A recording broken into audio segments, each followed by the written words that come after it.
வணக்கம். ஈஸியா ஹிந்தி கத்துக்கலாம் டே 7 செஷனுக்கு உங்களை சூப்பரா வரவேற்கிறேன். இன்னைக்கு இந்த அலசல நம்ம பார்க்க போறது ஸ்போக்கன் ஹிந்தில ரொம்ப ரொம்ப முக்கியமான ஒரு டாபிக், பிரசன்ட் கண்டினியூஸ் டென்ஸ். ரெடியா இருக்கீங்களா? வாங்க ஆரம்பிக்கலாம். இன்னைக்கு செஷன்ல நம்ம என்னென்ன கத்துக்க போறோம்னு டக்குன்னு பாத்துறலாம்.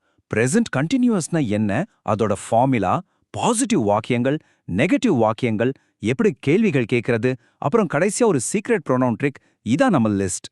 Okay, section 1, action happening right now. இந்த பிரசன்ட் கண்டினியூஸ் டென்ஸ்னா என்ன? சிம்பிளா சொல்லணும்னா, இப்போ இந்த நிமிஷத்துல நடந்துகிட்டு இருக்கிற ஒரு செயல், அதாவது நம்ம இப்போ செஞ்சுக்கிட்டு இருக்கிற விஷயம். உதாரணமா, நான் சாப்பிட்டு கொண்டிருக்கிறேன் அப்படின்னு சொல்றதுக்கு தான் இந்த டென்ஸ் நமக்கு தேவைப்படுது. அடுத்து செக்ஷன் 2, தி கோல்டன் ஹிந்தி ஃபார்முலா. ஹிந்தில தப்பில்லாம வாக்கியம் அமைக்கணும்னா இந்த ஒரு ஃபார்முலா தெரிஞ்சா போதும். இது ஒரு மேத்ஸ் ஈக்குவேஷன் மாதிரிங்க. சப்ஜெக்ட் பிளஸ் வெர்ப் ரூட், அது கூட ரஹா, ரஹி இல்லைன்னா ரஹே, அப்புறம் கடைசியா ஒரு ஹெல்பிங் வெர்ப். இந்த வார்த்தைகளை அப்படியே அந்தந்த இடத்துல போட்டிங்கன்னா மேஜிக் மாதிரி சென்டென்ஸ் பர்ஃபெக்டா ரெடி ஆயிடும். இந்த ஃபார்முலால கடைசியா வர்ற ஹெல்பிங் வெர்ப்ஸ் ரொம்ப ரொம்ப முக்கியம். ஏன்னா யார் பேசுறாங்க அப்படிங்கறத பொறுத்து இது மாறும். மைன் வந்தா ஹூன், ஹம் வந்தா ஹேன், தூ வந்தா ஹை. இப்படி ஒவ்வொன்றுக்கும் ஒரு ஜோடி இருக்கு. இதை மட்டும் மனப்பாடம் பண்ணிட்டீங்கன்னா ஹிந்தி கத்துக்கிறது ரொம்ப ஈஸி. இப்ப பாருங்க, எல்லா ப்ரொனவுன்ஸ்க்கும் இந்த ஃபார்முலா எப்படி செட் ஆகுதுன்னு.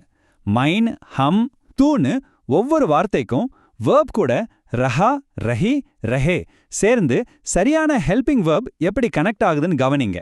ஒரு பசிலோட பீசஸ் மாதிரி கரெக்டா மேட்ச் ஆகுது பாத்தீங்களா? சரி, section 3, daily life positive sentences. இதை எப்படி நிஜத்துல யூஸ் பண்றதுன்னு பார்க்கலாம். இப்போ நீங்க என்ன பண்ணிட்டு இருக்கீங்கன்னு உங்க ஃப்ரெண்டு கிட்ட சொல்லணும்னு வச்சுக்கோங்க. இத ஒரு ஆண் சொல்லும்போது மைன் கா ரஹா ஹூம் அப்படின்னும், ஒரு பெண் சொல்லும்போது மைன் கா ரஹி ஹூம்னு சொல்லணும். உங்களுக்கு ஈஸியா புரியணும்னு தான் தமிழ், ரோமன், ஹிந்தி அப்புறம் இங்கிலீஷ் அர்த்தம்னு எல்லாமே இங்க தெளிவா கொடுத்துருக்கோம். மத்தவங்கள பத்தி சொல்லும்போது எப்படி சொல்றது? நாங்கள் சாப்பிட்டு கொண்டிருக்கிறோம்னா ஹம் கா ரஹே ஹே, அவள் தூங்கிக் கொண்டிருக்கிறாள்னா ஓ சோ ரஹி ஹே. நம்ம டே டு டே லைஃப்ல பேசுறதுக்கு இந்த வாக்கியங்கள் ரொம்பவே யூஸ்ஃபுல்லா இருக்கும். அடுத்த section 4, saying no, negative sentences. ஒரு வேலையை நம்ம செய்யல அப்படின்னா அதை எப்படி சொல்றது? இது ரொம்ப சிம்பிள். ஃபார்முலால எந்த பெரிய சேஞ்சும் இல்ல. ஹெல்பிங் வெர்புக்கு முன்னாடி நஹி அப்படிங்கிற ஒரு சின்ன வார்த்தையை மட்டும் சேர்த்தா போதும். நஹினா இல்லைன்னு அர்த்தம், அவ்வளோதாங்க. உதாரணமா, நான் சாப்பிட்டு கொண்டு இல்லை அப்படிங்கிறத மைன் கா நஹி ரஹா ஹூம் அப்படின்னு சொல்லணும். அதே மாதிரி அவர்கள் வேலை செய்யவில்லை அப்படிங்கிறதுக்கு ஓ காம் நஹி கர் ரஹே ஹே. இந்த நஹி ட்ரிக்கை வச்சே நீங்க எந்த நெகட்டிவ் சென்டென்ஸையும் ஈஸியா உருவாக்கிடலாம். Section 5, asking questions, daily dialogues. ஒருத்தர்கிட்ட பேசிட்டே இருக்கணும்னா கேள்வி கேட்க தெரியணும், கரெக்டா? ஆமா. இல்லைன்னா இல்லைன்னு பதில் வர்ற சாதாரண கேள்விகளுக்கு கியா அப்படிங்கிற வார்த்தையை சென்டென்ஸோட ஸ்டார்டிங்ல சேர்த்தா போதும்.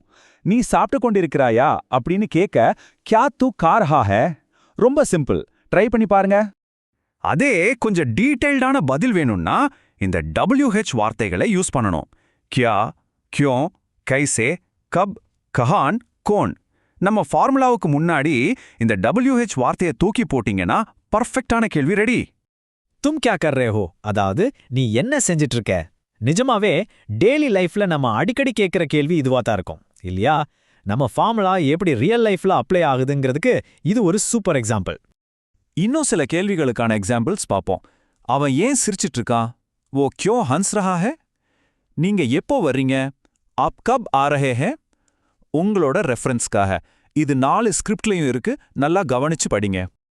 ஃபைனல் செக்ஷன், செக்ஷன் 6, தி சீக்ரெட் ப்ரோனவுன் ட்ரிக். தமிழ் பேசுற பலரும் ஹிந்தி கத்துக்கும்போது ஒரு பெரிய மிஸ்டேக் பண்ணுவாங்க.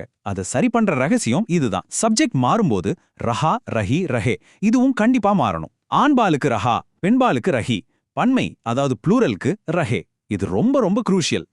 இங்கே தப்பான இலக்கணத்தையும் சரியான இலக்கணத்தையும் கம்பேர் பண்ணி பாருங்க. மைன் கா ரஹா ஹை அப்படின்னு சொல்றது தப்பு. மைன் கா ரஹா ஹூன் அப்படிங்கறதான் சரி. அதே போல ஹம் கா ரஹா ஹைன் தப்பு. ஹம் கா ரஹே ஹைன்னு தான் கரெக்ட். எல்லாமே எப்படி மேட்ச் ஆகணும்னு இப்போ உங்களுக்கு கிளியரா புரிஞ்சிருக்கும். நீங்க உடனே பிராக்டிஸ் பண்ண ஆரம்பிக்கிறதுக்காக டெய்லி யூஸ் பண்ற சில முக்கியமான வேர்ப்ஸ் லிஸ்ட் இது.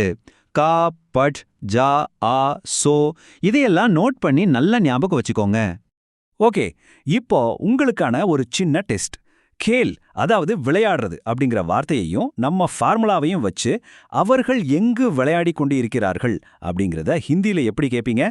WH வேர்ட், verb, அப்புறம் ப்ளூரல்கான ரூல் 3ஐயும் சேர்த்து யோசிங்க. ஆன்சரை கண்டுபிடிங்க. அடுத்த செஷன்ல மீட் பண்ணலாம்.